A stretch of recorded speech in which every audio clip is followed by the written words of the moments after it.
Hi, this is Robert Shear with another edition of Shear Intelligence, and where the intelligence comes from my guest. In this case, it's somebody who, oh my goodness, a third my age or something, 36 years old, but reminds me of myself at the earlier stage of my life.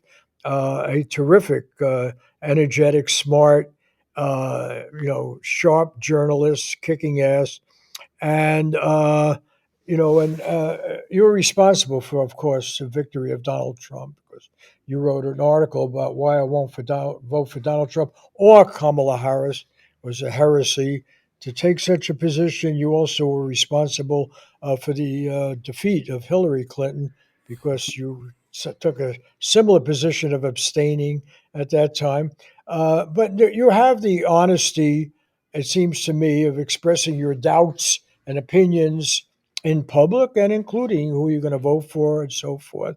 And I must say, though, I found this article that you wrote before the election put me to shame in my own thinking.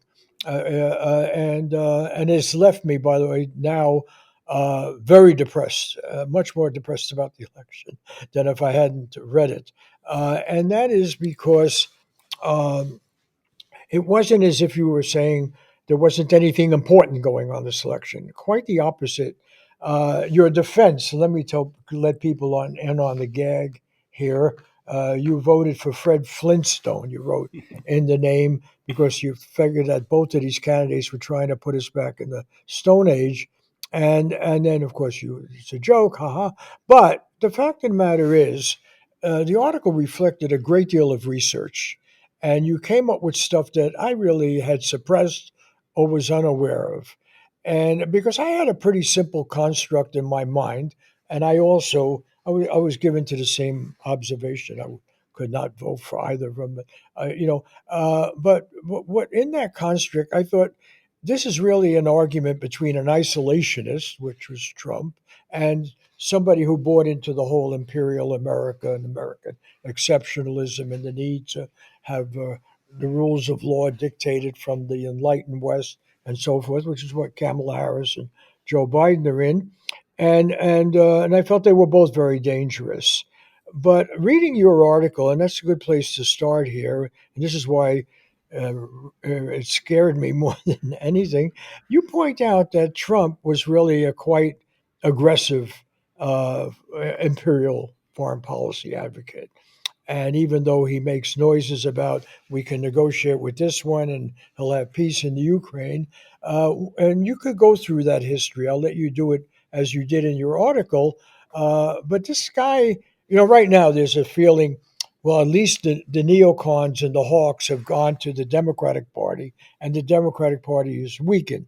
Except when you look at the Republicans in Congress, like when Netanyahu came and so forth, they were wilder than the Democrats, at least Democrats, many of them absented themselves. But even on the Ukraine, where one wants to limit that war or get out of it, you make the point. No, let's not forget what Donald Trump did. And you made one very important observation, which I think should guide this interview. The reason why I want to do it, you said we're not talking about somebody who wasn't president.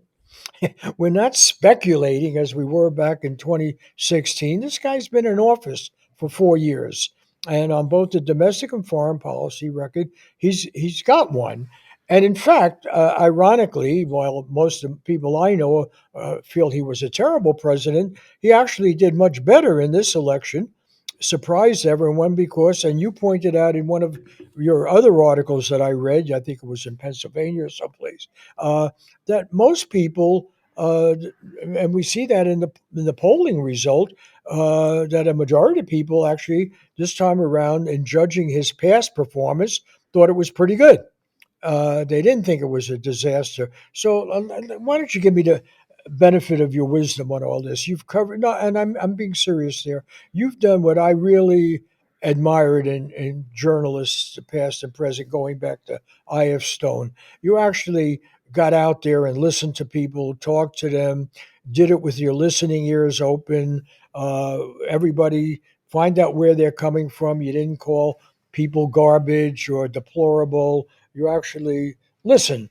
And I wasn't all that familiar with your work, but having caught up on it, I think you do. You have an admirable brand of journalism. I should mention also you've done shows for Glenn Greenwald. You've been on with Tucker Carlson.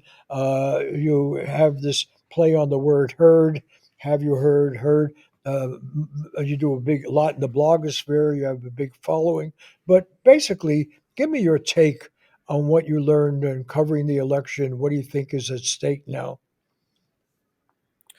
Well, thank you very much for the kind words. It means a lot coming from you. I've read your work and followed you for a number of years now, although I might be maybe slightly less than a third, over a third of your age, but enough that our Well, just let's age. have the secret out here. You're 36. I'm 88. I didn't do Okay. the math, but it's a Yeah. pretty goddamn big distance. It, Okay. it, it is a pretty goddamn big distance, but enough for me to have definitely followed you with a sense that there was some wisdom for me to acquire.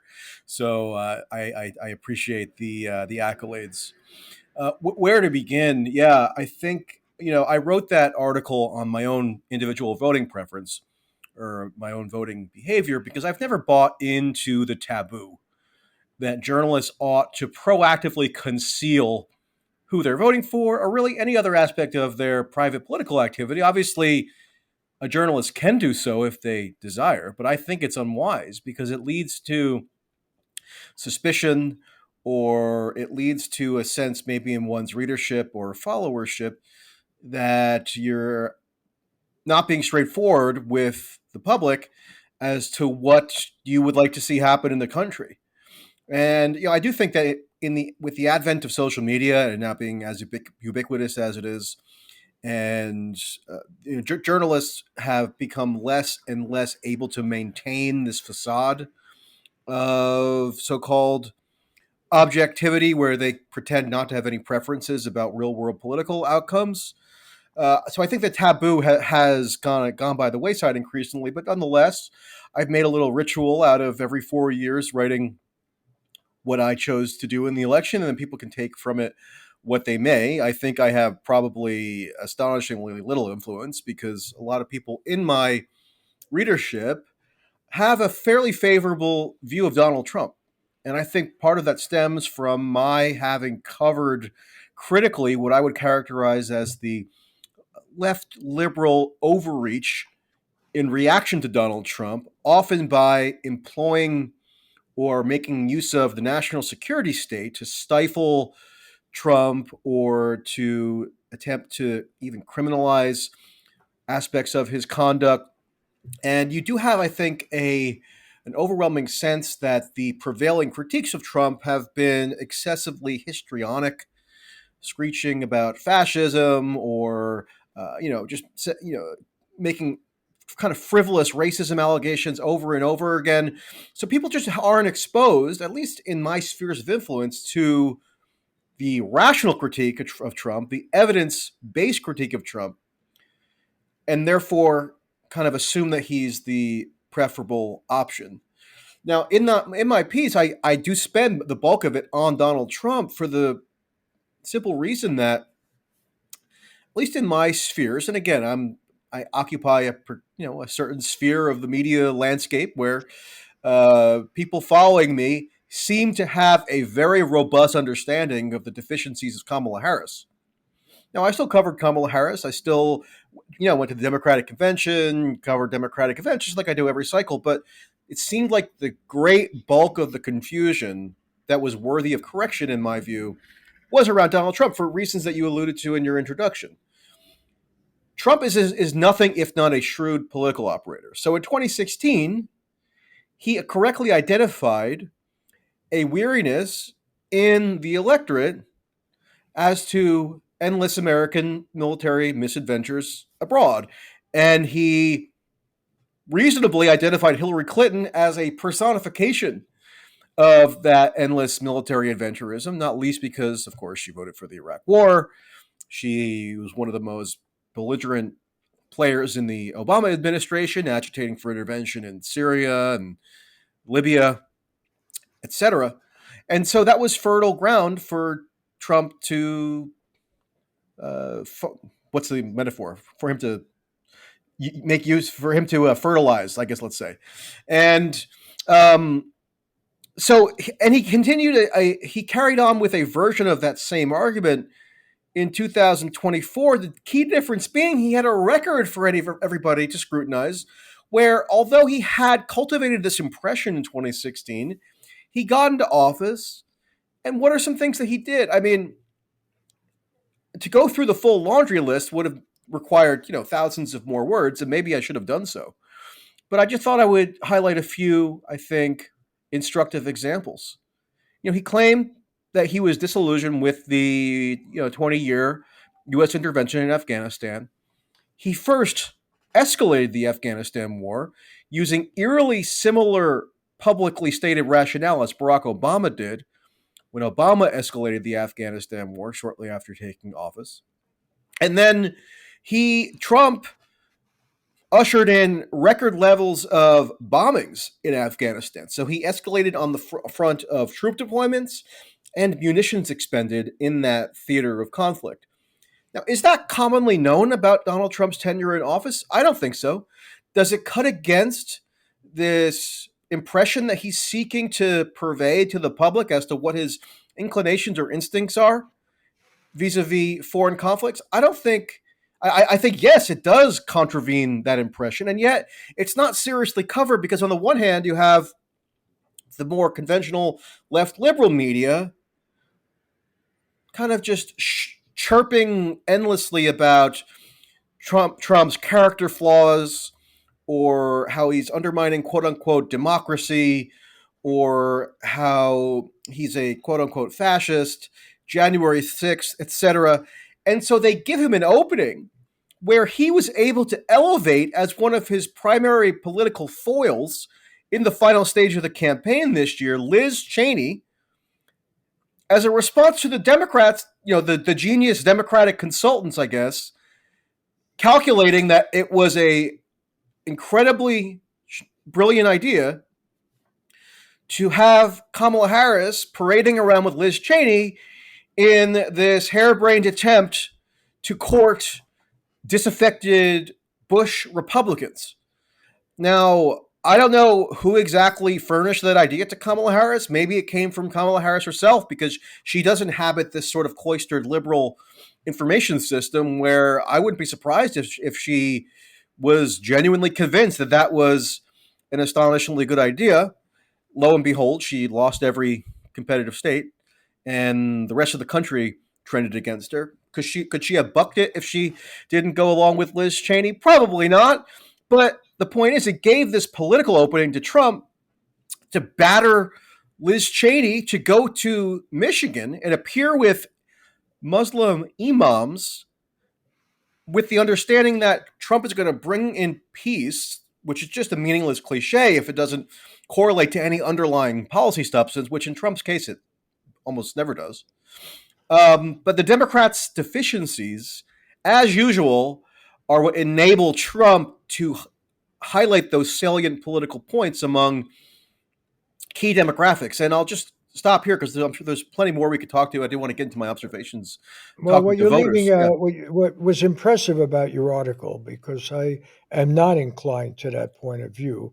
On Israel, I am clearly, and I think for someone who's concerned about peace and avoiding or stopping genocide, one could almost see, and he has said things like Netanyahu should just wrap it up and do it, and of course give him a blank check, and of course he's taken money from people like Edelman and so forth who want that kind of outcome. So there, I could see him not in the name of imperial interests as so much as opportunism and racism or whatever, giving a blank check. But on the Ukraine, which is this other war zone and also has nuclear implications, well, both do, but in a very startling way. And where is it going? He did in his, well, actually, to refer to both of them in his acceptance speech or whatever it's called, when he was one, he said, I'm not going to start wars, I'm going to end them. And he did talk about his supporters, including Muslims, including Arabs, and so forth. And and he has said that he's going to end the war in Ukraine. Now, you brought up on Ukraine some disturbing statistics that he very aggressively, for all of his criticism of NATO, very aggressively supported sending military equipment, supporting what was going on in Ukraine, or so forth.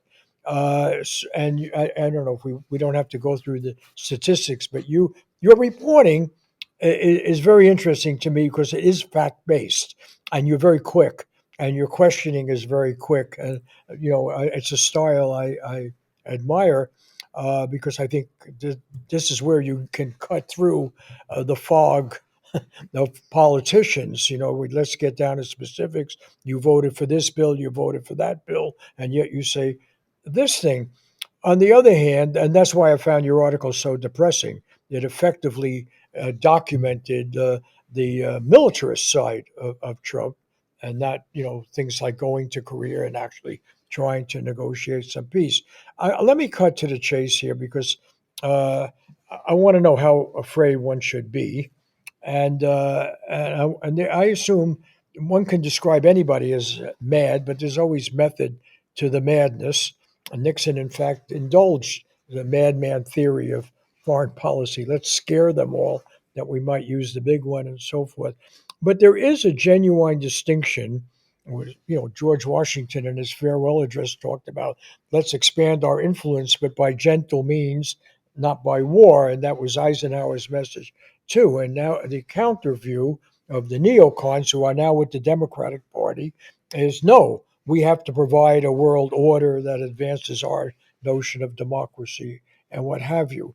I thought I want to question is let me put it just in overly simplistic terms. Is it possible that Trump would be another Nixon? Now, on foreign policy, and Nixon, after all, with Kissinger's assistance, but one thing I was able to document as a reporter that Nixon actually advocated the opening to China before he had met Kissinger, and that is foreign policy article before he actually became president. But the fact of the matter is, the Cold War ended with Nixon, who everybody had thought was the mad red baiter, anti-communist crusader, and so on. Is there a potential of that in Trump? Well, the Nixon analogy is one that I have been thinking about recently because I detected a parallel between Nixon's campaign rhetoric in 1968, which you may well have been there covering in real time. I hadn't been born yet, but I've read enough about it to know that when Nixon accepted the Republican nomination in the summer of 1968, he sort of debuted this talking point where he was going to end the Vietnam War with honor. So, peace with honor is how he put it, but he provided scant specifics as to how that would actually come about. And, when pressed for details, he was sort of evasive. And sure enough, once he got into office, now we can talk about the Cold War as a whole, but particularly as it related to Vietnam, Nixon, of course, notoriously expanded and escalated the war, including into Cambodia and Laos. And Noam Chomsky contemporaneously was documenting that in the first couple months of Nixon's tenure in 1969, a record number of munitions were being dropped in Vietnam. And so I do think that there is a worrying parallel to be mindful of there because Trump has benefited from a media strategy this election cycle where he can circumvent a lot of the so-called mainstream media precincts, where which in the past he might have been obliged to partake in terms of interviews or town halls. And there are so many new media venues now that are kind of just awestruck by his very presence, and will kind of just like jokingly banter with him for an hour and a half. And these podcasts and such are very influential with younger voters. Like just kind of was talking to a random sample of younger men in Pennsylvania on Tuesday, and I would ask them, where do you get your information? And a lot of the Trump voters that they watch these podcasts on YouTube. As do I, just as somebody who's a kind of broad-based news consumer. But very seldom did Trump do a serious journalistic interview this election cycle. Kamala Harris also avoided them to the extent that she could, but she's more kind of culturally in line with the traditional corporate media, like, I don't know, NBC News or something. Whereas Trump, he goes on Fox a lot, and then he has these talk radio or online shows and podcasts that are very hospitable to him. So he was never seriously challenged on this refrain that he kept repeating over and over again, which is that the Ukraine war never would have happened, and the Israel Gaza / Lebanon war never would have happened had he been president. Well, if you notice, that's a counterfactual assertion. It may or may not be true, but it's unprovable one way or another. It can't be proven or disproven because it's, by definition, a counterfactual assertion. It's not susceptible to ordinary modes of empirical verification or disproof.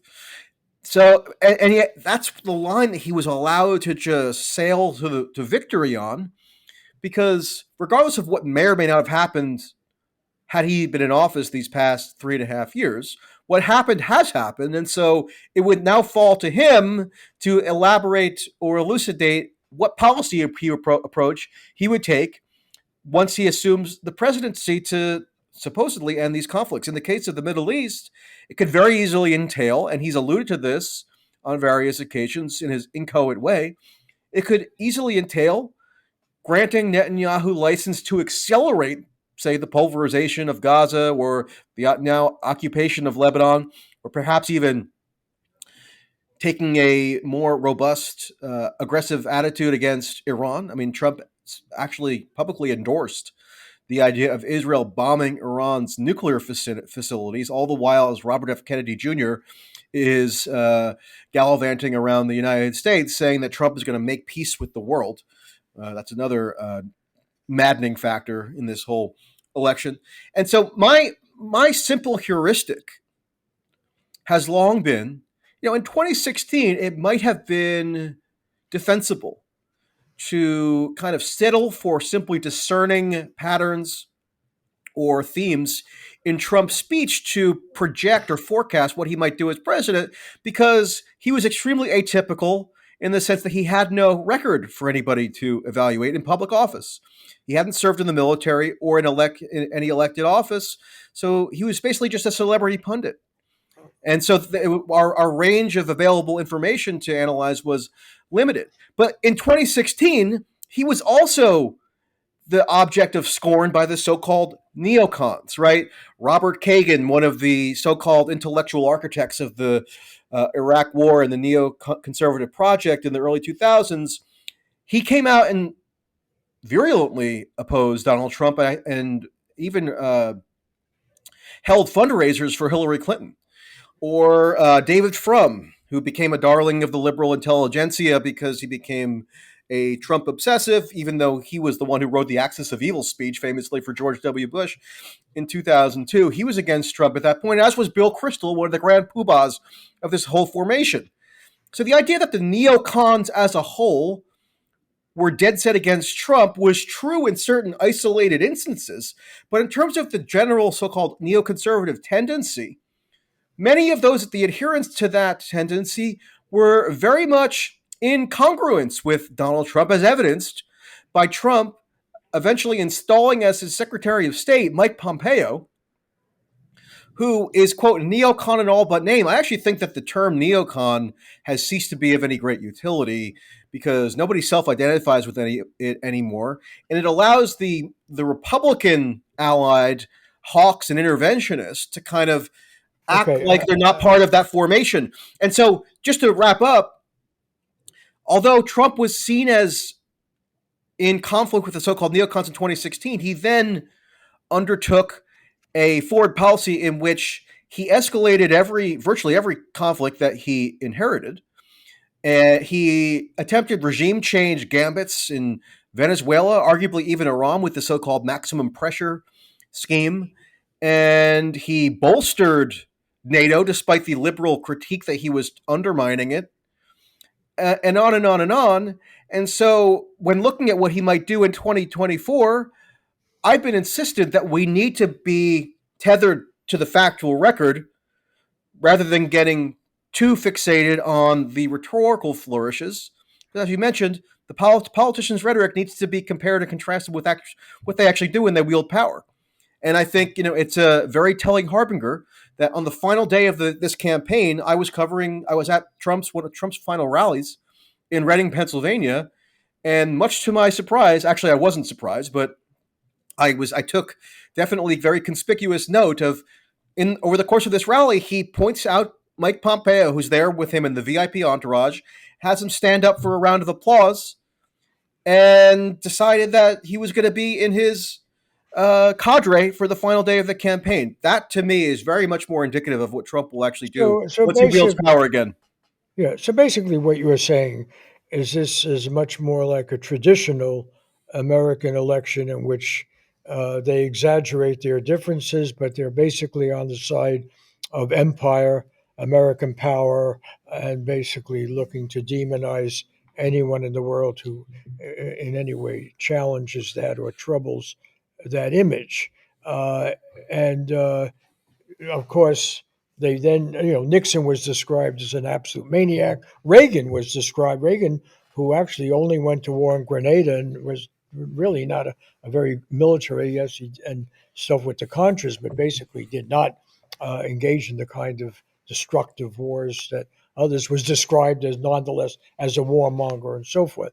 Uh, and basically what you're saying, and despite Russiagate, which is after all they were attempting to paint him as worse than a pacifist. They were attempting to paint him as an agent of Putin, and so forth. You're actually predicting a continuity of politics here that will have these endless wars and so forth, no matter what he says, and that he's not really this crazy person, right?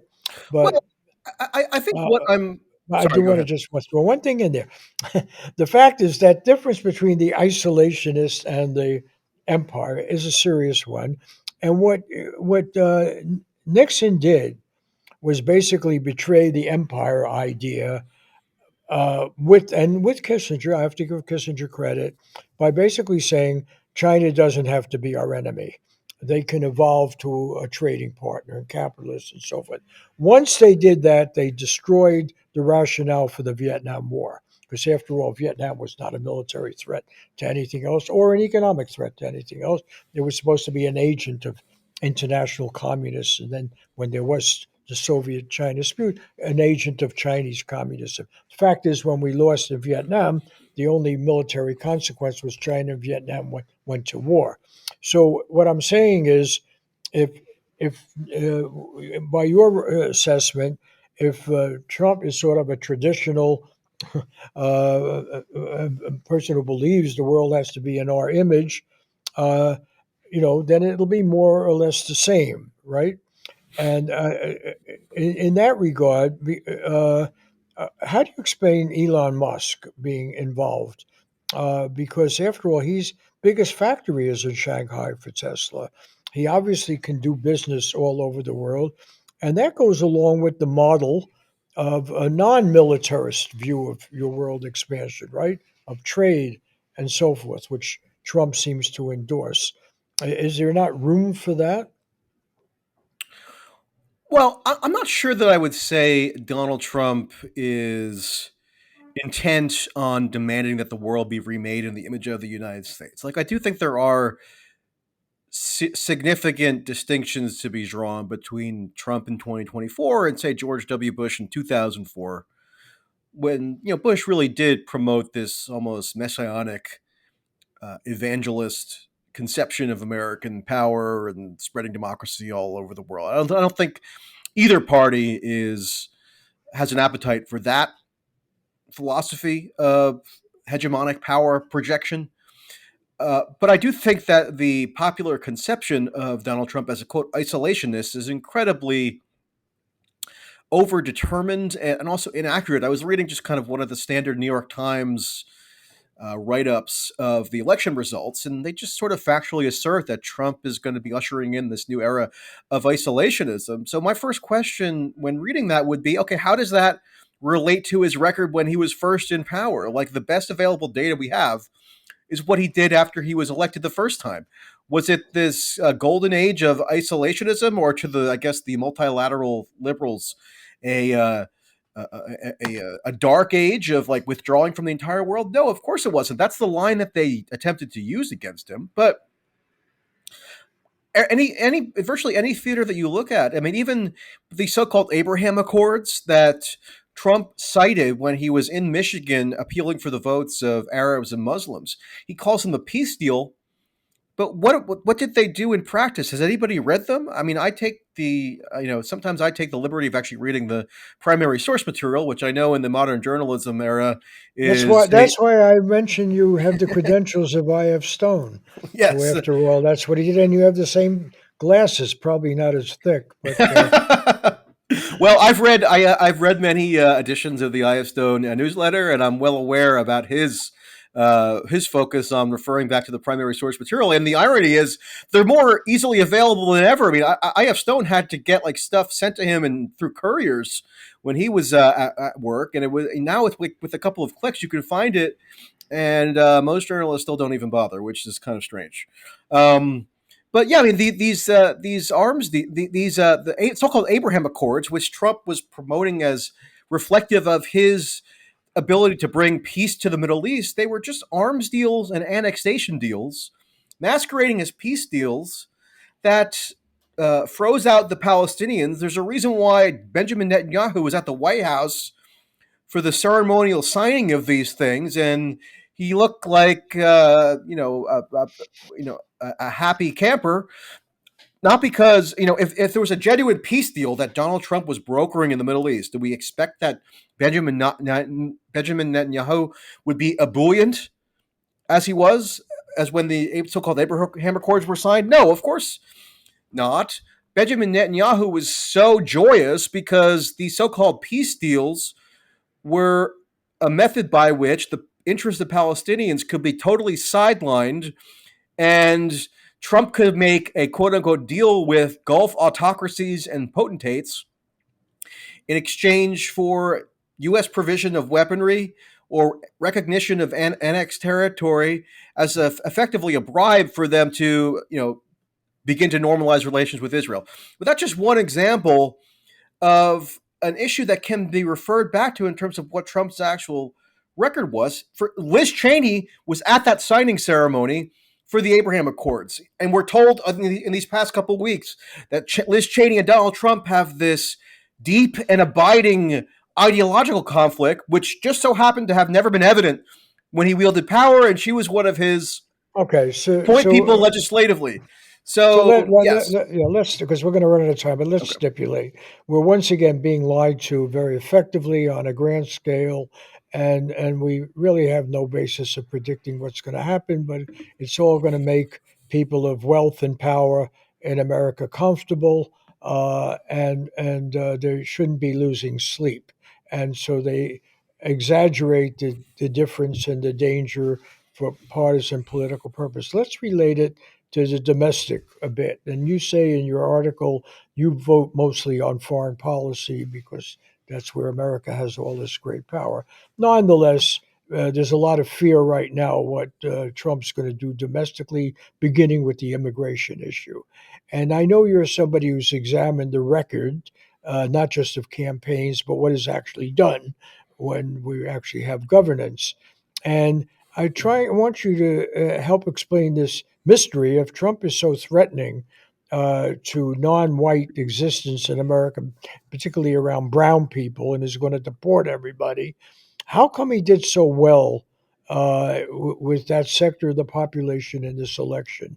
And in the most heavily 98% Latinx community on the border, there was some overwhelming vote for Trump, and that was one of the big so-called surprises of this election. So somebody who's been out there interviewing people, covering all this, uh, and how would you actually compare? After all, Obama was known in some circles as the deporter in chief, and Biden has, and Kamala Harris has certainly been pretty tough and exploiting this issue. What's your assessment there? Well, it shouldn't have come as too much of a surprise because this trend was evident in 2020 when, in that Rio Grande Valley part of South Texas, Trump made extraordinary gains compared to his performance in 2016. And that trend continued to pace in 2024, where now he's winning outright, literally the most heavily Latino county in the entire country and surrounding counties. And I would respectfully maybe advise you, Bob, to consider dropping the term Latinx because I think that I actually know. is one I of know. these. No, no, don't go there. I understand. Well, I Okay. mean, but that gets to one of these.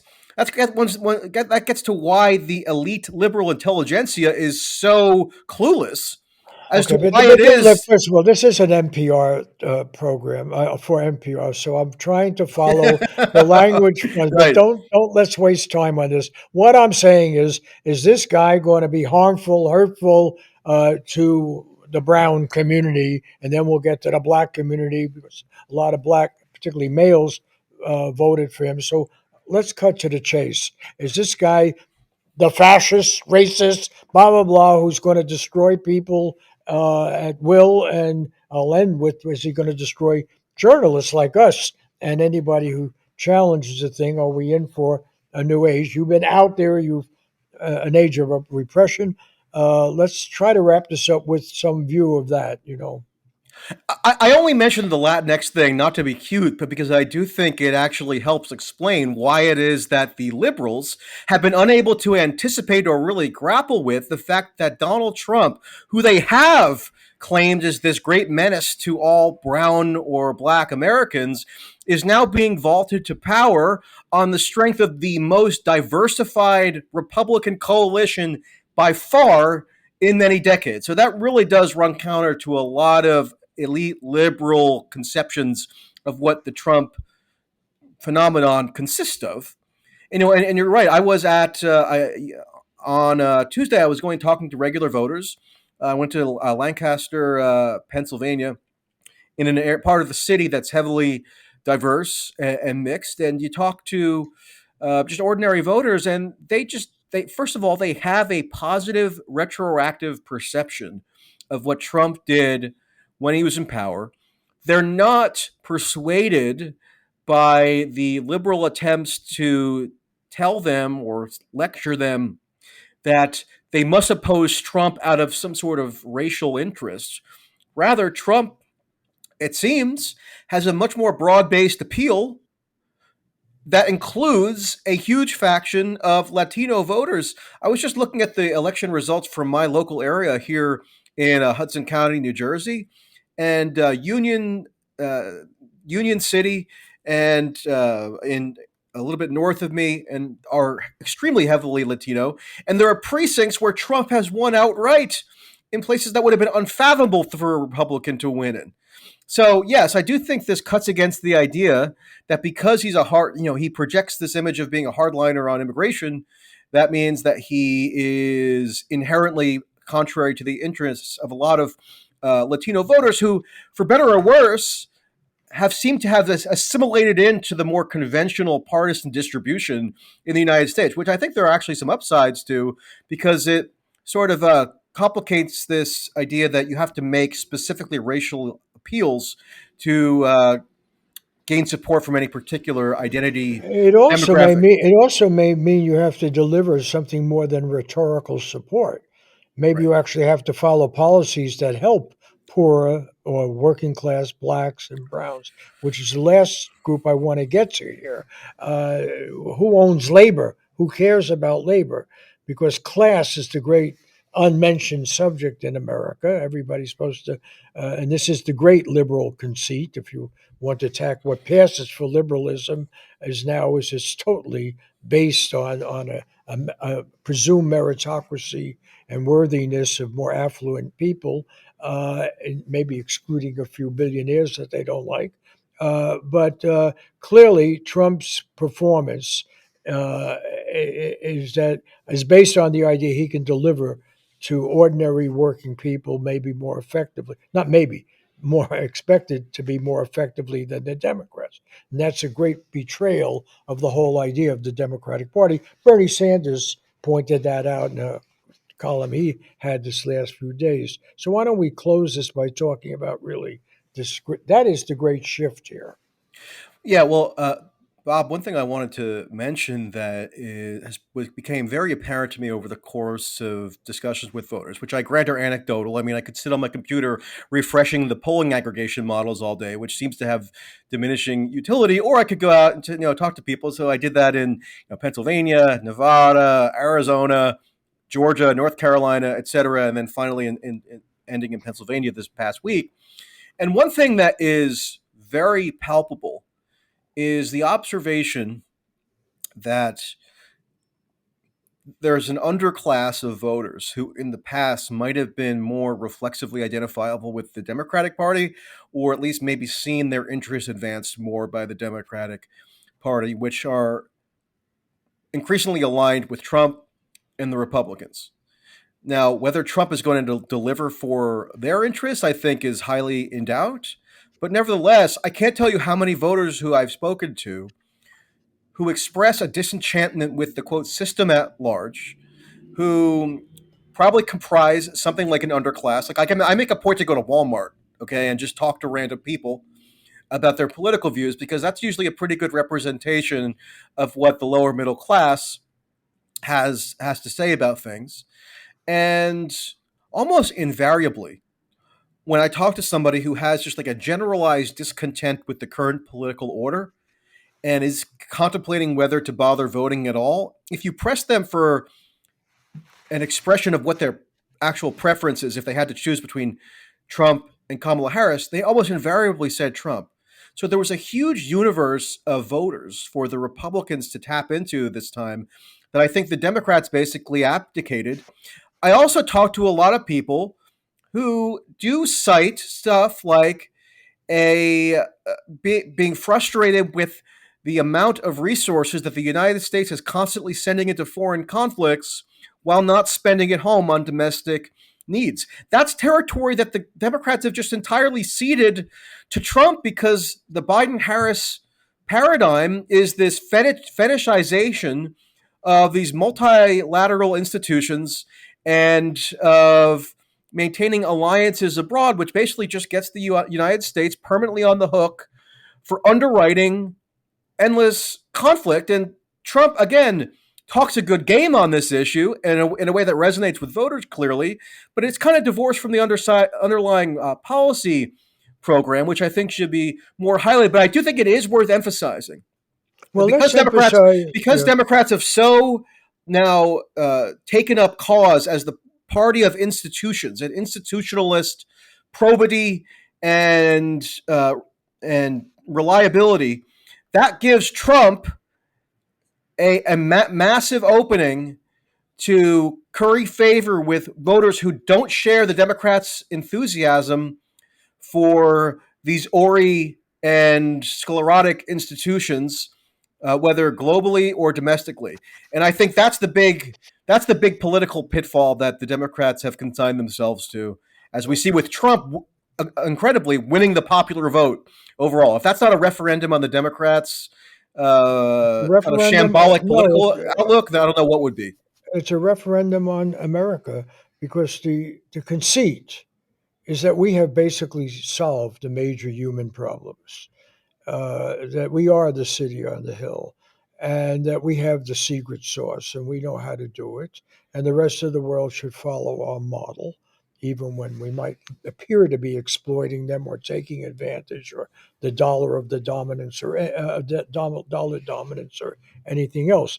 And to me, the key statement was when Hillary Clinton challenged Donald Trump in that election and said, Donald Trump says he's going to make America great. America has always been great. Right. That sentence, then I thought of Hillary Clinton as the Goldwater girl. I thought that is the American exceptionalist notion that has frozen our entire political education and sense. Is that anybody who's a loser, it is not fundamentally because of economic oppression, lack of opportunities, skin color, prejudice, exploitation, lack of unions that can function, or anything else. It's that they are failed individually. They are, to use Hillary Clinton's word, deplorable. And the brilliance of Donald Trump as a salesman, I don't know if that's an oxymoron, but the skill of Donald Trump as a salesman is he can talk to those Walmart folks. He can talk to them. He understands that they are genuinely unhappy. And that is something that the elite media uh, denies. They make good money. They live secure lives. Their children go to schools where it really matters if you graduate, as opposed to I wasn't picking on your college. I went to the City College in New York, and so forth. But the fact of the matter is, these days you have to go to one of the top schools, or that degree really doesn't mean, unless you're in a particular technical field, that there's a real sense of loss. Why did I send my kid to state college for 4 years or so forth, pay for it? And you have to pay for it now. It's not free as it was when I went to city college. And so I think what the Republicans don't get is the Democrats don't get is the very thing the Republicans have picked up. Not the Republican establishment that Trump wiped out in that first debate with all the Bush son and everybody else, but rather what he has made this party is we are going to care about the working stiff. We're going to care about those folks out there, a lot of them rural and so forth. That is not coming up in the postmortem. That's why I wanted to talk to you.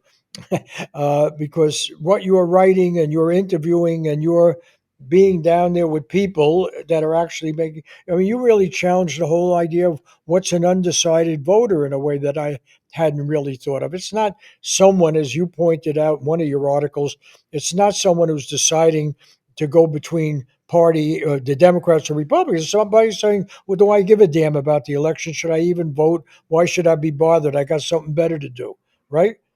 That was a real insight that I got from your writing, I must say.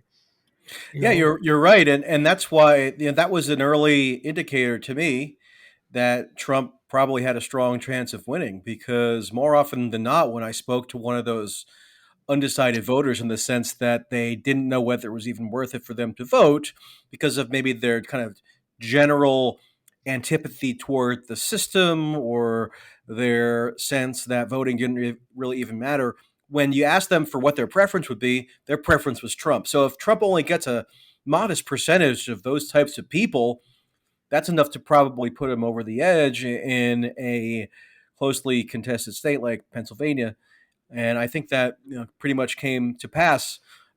I also have to say, the Democrats, when you would encounter a Democratic voter who was hyper committed, or who was solidly Democratic, and ask them to explain their reasoning either had something to do with not liking Donald Trump, or it had something to do with like an abstraction, like combating fascism or something that really does flow from the more elite intelligentsia, and then certain classes of voters who sort of absorb that perception of Trump. Very seldom would you hear anything like a rousing affirmative case for Kamala Harris. Conversely, with Trump, more often than not, his supporters would actually make a concrete case on his behalf. Yeah, they didn't like Kamala Harris or were unimpressed by her, but the balance of kind of allegiance there, in terms of people thinking that they're making an affirmative, proactive case for Donald Trump, was very little observed, at least in my experience, among the Democratic voters. And the Democrats just can't coast forever on what they think is going to be this ubiquitous antipathy for Trump, because clearly it does not exist, and they're just not attuned to it. At least it doesn't exist in sufficient numbers to ensure their continued reign in power. And so, yeah, that was something that I think was a pretty perceptible phenomenon if you wanted to go find it. so let me. Well, actually, I'm enjoying this conversation, so I don't mind going longer if you got a few more minutes. But Yeah, as long as uh, you like. okay, uh, you mentioned a book that I wrote, The Great American Stickup, and basically it was about how Bill Clinton did something Ronald Reagan was unable to do, even if he had wanted it. And I'm not sure, because after the savings and loan scandal, Donald Reagan, got a little uh, angry with the banks and wondered what the hell was going on. But what Bill Clinton did, and with Republican support, obviously, Phil Gramm and others, was push through the wet dream of Wall Street as legislation, the end of any of the new effective New Deal control of banking of the financial community, much of it which had been torn apart. But this was the final blow that Wall Street was going to be liberated from any of the regulations, Wall Street, that had caused the Great Depression. And the one achievement, solid, clear achievement of the Democrats, because remember, the Democrats were not the party of enlightened racial behavior. They were the segregationist, racist party for much of the history, with this base in the Deep South and so forth, was that they served ordinary people. And that included banking regulations. So the savings of ordinary people had to be treated differently than the money of investment banks, all of these very sensible things. Suddenly, people were put into a great deal of pain, which, by the way, can be connected with the inflation and all of the other things that still besiege us. People didn't get out of that. And class difference, something we're not allowed to talk about very much, class difference, without being ridiculed or attacked or baited, class distinction really grew from all the statistics are very clear from the time of Clinton to the present in an alarming way. And it seems to me that's the big unexplored story of this election. You can't ignore it altogether because if you look at the voting patterns, but the fact of the matter is, we're not prepared to think about this. In most other countries, they think about class a lot, but we have had this illusion of the classless society. And what you're talking about, your journalism, is you're really bringing us in touch, right? And the caution I want to throw in here, because I want you to comment on it, the answer to that argument, the defense of the deplorables argument, is a story I just read, I don't know, a couple hours ago, that there's a lot of hate mail on the internet now that Trump has unleashed and the Proud Boys are back and these racists are back and this is back and they're now and this is the fascism that's now going to visit us. They're going to kill us and throw everybody in jail and so forth. And in your reporting, I don't see much reflection of that in the people you talk to. But let's sort of wrap this up with that. Are we looking at fascists in the street, and is Trump going to play to that? And should we all be packing our bags and get out of town? I think the fascist or fascism alarmism is incredibly overwrought. It certainly doesn't correspond with my experiences of just average Trump supporters. They don't seem like frothing would be fascists to me. They probably couldn't even tell you what fascism is. Um, and this kind of castigation of them as somehow being fascist enablers is all the more questionable from my perspective because it's just true that Donald Trump's coalition, as we mentioned before, is incredibly racially diverse for a Republican, historically so, and comprises a larger proportion of lower class people than had been the case in many previous election cycles. I was just looking at some of the exit poll data. And I think the latest numbers show that Trump won voters who make $50,000 or less, whereas Harris won voters who make $100,000 or more. And obviously, clearly, the Trump campaign operation identified this as something to be exploited. Look at his final photo ops where he's serving French fries at a McDonald's, or he has his reflector vest on, looking like a maintenance worker.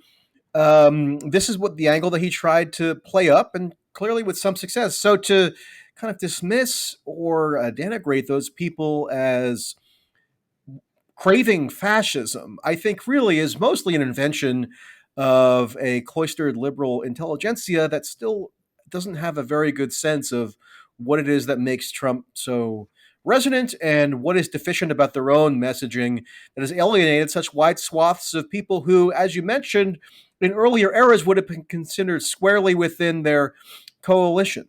If you talk to younger men in particular, often have this skepticism toward the system as such, but like I mentioned before, have a soft preference for Trump and enough voted for him that it was a big boon to Trump. Like, what are the Democrats offering? Like your average 25-year-old with limited economic prospects. Well, they're offering them a lot of cultural hectoring. They're offering them a lot of bizarre speech codes and a lot of identity fixations that are more and more disenchanting for men of every racial background. Clearly, um, so the people who kind of have had this reaction to this overbearing, overweening kind of liberal homogeny culture, they view Trump as an outlet, and also the right wing ecosystem, which has a number of segments. Some are the overt sort of mission driven right wing media offerings. But then there's like this much wider universe of new media now that is not explicitly political, but has taken on this right leaning tinge because the Democrats and the so called progressives have forfeited such a wide terrain to people as a result of what is perceived as their bizarre identity related hangups and cultural hectoring around cultural mores that especially younger voters are rejecting. Look at the exit polls from Wisconsin. It's actually incredible, and it flies in the face of recent electoral history. Voters age 65 and over, they voted Democratic. Voters in their 20s are voting Republican. That's a sea change in terms of the past several decades. And I think, Democrats are going to have to do a lot of introspection as to how it is that the average, I don't know, 24-year-old male doesn't necessarily views them negatively and sees them as obnoxious. And as off-putting as Trump may be, they see Trump as a more favorable option. I think that's just something that hasn't been fully grappled with. And if Democrats have any hope of becoming viable again, they're going to have to do so because the shifts among Latino voters, where Latino men in particular voted in a majority for Trump, that's a realignment that harkens potentially back to the South in the 1960s, as you mentioned, where if the Democrats are conceding huge swaths of Latino voters to Trump because and those Latino voters are not persuaded by the identity appeals anymore and have been assimilated into just kind of the main into the kind of more standard partisan distribution of society, then it's difficult to see how Democrats are going to be competitive nationally anymore. Well, it broke certain myths that Latinos should automatically identify with the Democratic Party, uh, and that there's only one issue or one way of looking at it. This happened with women. I don't want to go through each group, but it's really been quite a shock. The abortion issue did not play in the way it was expected to. People didn't accept the idea that everything was going to crumble or change as was talked about. I want to end with one last note on class of what we mean by the liberal media. First of all, what the great compromise in America is we can always get other people to fight our wars. So we lost the issue of the draft, which drove a certain pacifist questioning of authority in this country. Your own family was going to have to pay the price, even though some people could get exemptions. But also, with the universities and what have you, we increased the pay, at least for tenured faculty of some duration. And and this goes for a whole, I don't know, I call it the courtier class, people who can serve power, getting better jobs and having some extra income. So it doesn't hit them when you go to the subway and you buy a few sandwiches and suddenly you got $50 bill. Oh, that's real money. Well, it's not real money if you're making 300,000 or 400,000 a year, particularly a couple, and so forth. So why don't we end on that note? What is liberalism now? And you've looked at all the polling data. Do the Democrats really represent, uh, in that sense, a progressive outlook for most people? Well, one of the strongholds of contemporary liberalism had historically been the urban centers. And Trump, over three consecutive elections, has made significant inroads in the urban cores of the great metropolises of the United States. I was just checking the numbers from Philadelphia today, and Trump had garnered over 30,000 more votes out of Philadelphia, despite declining population levels in 2024 than he did if you compare it to 2016. So if even urban enclaves are no longer as naturally democratic as maybe they had been assumed to be, I don't know what really liberalism is supposed to be offering now. Liberalism has so oriented itself around the personage of Trump that it's kind of been given a free pass from defining itself on its own terms. That's the reason why the closing message from the Democrats has been to parade around with Liz Cheney and to talk about Trump supposedly being this, fascist menace. It wasn't like a self validating conception of liberalism that they were promoting. It was just a liberalism that was meant to be some sort of check on this greater issue that everybody needed to be preoccupied with, which is Trump. So um, I don't know if Democrats have it within them to formulate a different conception of themselves without constant frenetic reference to Trump, but I think they're probably going to have to do so, or else they might see the electoral downside. In terms of abortion, you're right; it wasn't as resonant as people might have thought. I was just looking at the results from the ballot. There were ballot measures in certain states on abortion, and both Nevada and Arizona approved pro-abortion ballot measures by 25 approximately points each, all the while as Trump won the states overall. So clearly, a cross section of Trump's voters didn't see there being an inherent tension between voting in favor of liberalizing abortion law or against abortion restrictions and also voting to reinstall Trump.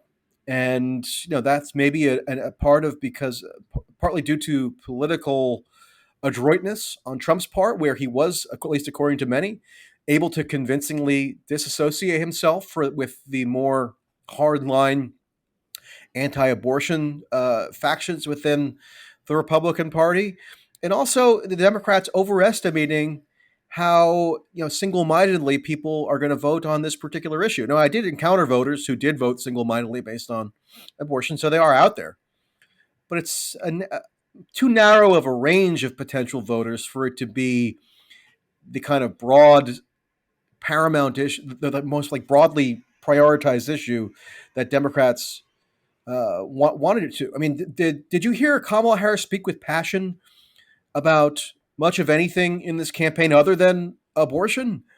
I didn't. I followed the campaign pretty closely, but that seemed like Well, when they mostly the thing that talk, animated her. yeah, I'm going to end. I promise to end this, Keith. I'll probably go on for days, but I do want to end with one issue here, and that goes to what do they really care about? Is there a there to the Democrats? Because the main argument of the Democrats basically was that Trump is crazy, an egomaniac, unstable, and threatening to all decent values. Basically, an assault on any safety and in the status quo and what have you.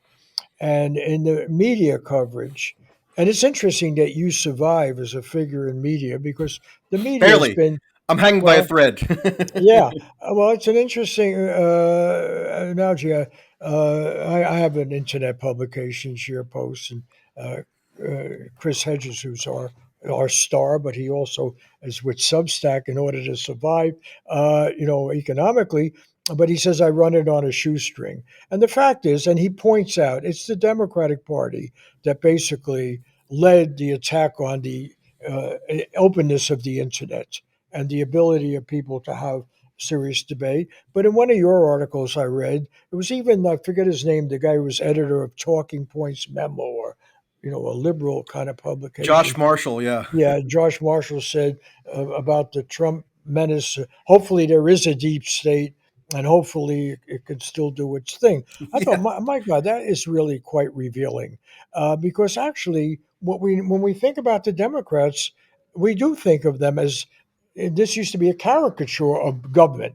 I mean, I've always been for government because I was born in the Depression. Thank God we had Franklin Delano Roosevelt. Thank God we had, programs. My father could get a job digging ditches or something. Okay, a government building and so forth. But now we think of the Democratic Party as a party, of the war party. Obviously, Bush showed the Republicans can be a big war party, but we think of it as efficient bureaucracy and allied actually with the surveillance state, allied with big corporations that do that, and quite willing to control the internet. As a practitioner, and this I promise is absolutely my last question, because I think that was for many people I know the big argument why Kamala Harris was certainly the lesser evil was, and this is what they mean by fascism, that somehow we're going to lose our individual freedom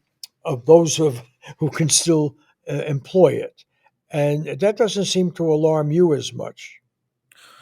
Well, I think the Democrats are much more effective practitioners of speech stifling tactics than Republicans, who tend to go about it in a bit more crass way and a bit more in a way that is more easy to identify. I mean, look at the Twitter files, where which were roundly dismissed in the mainstream media as apparently this vanity project by Elon Musk, who you mentioned earlier.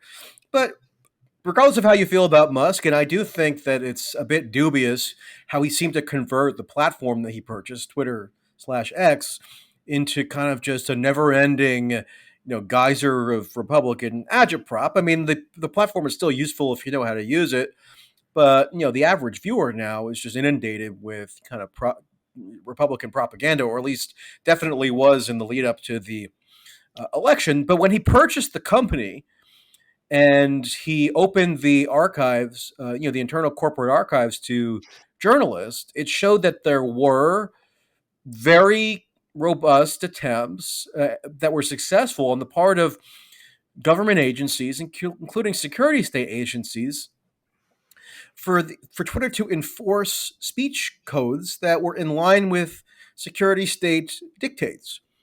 And the liberals tend to get away with that stuff without detection, at least initially. Whereas Republicans, when they want to ban some form of speech, they don't bureaucratize the effort in as seamless as a fashion. And so, yeah, I do think that, but I at the same time, for people to have decided that the Republicans were the superior choice here in this election in terms of safeguarding the First Amendment or something, I've never seen a more fierce attack on political expression and political speech over the past year than the Republicans have waged as it related to speech critical of Israel.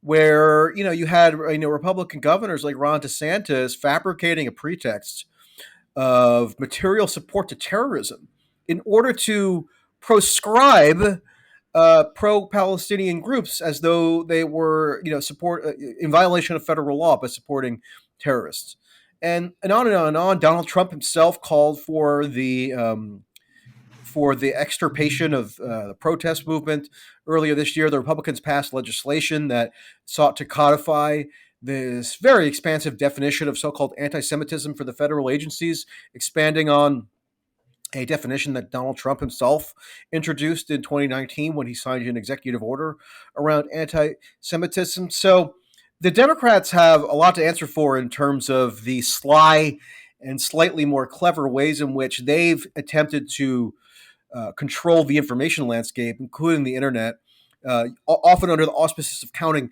disinformation or misinformation, which I think is a largely exaggerated problem. Um, Not